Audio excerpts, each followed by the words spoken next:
The state government says it will spend an extra $76 million over the next 5 years to implement the recommendations of the Floods Inquiry's interim report. The Premier says before the next wet season there'll be a raft of extra safety measures in place. But not everyone's happy with the government's response. James Kelly reports.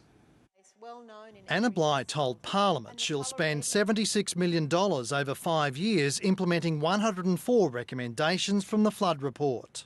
We are determined as a government to ensure that Queensland is better prepared than ever for the upcoming wet season. Doesn't seem to be a great deal of additional funding. There'll be 19 extra flood boats by Christmas, 5 more by February and 32 more after that. Personal flotation devices and waterproof radios will be given to all frontline personnel during disasters. 253 swiftwater rescue technicians, level 2, in place by the end of November. 3 weeks ago, the Fire and Rescue Service said it would take too long to train that many. No. We have a quota of some 253 swiftwater rescue technicians. We're currently at 222.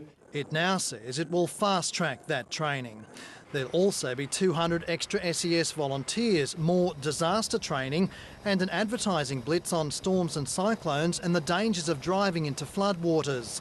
Local councils are disappointed there's no extra money for preparations. We asked for a very modest $12.5 million. None of that's been provided. But they will get better information from the Weather Bureau after signing agreements to improve communication.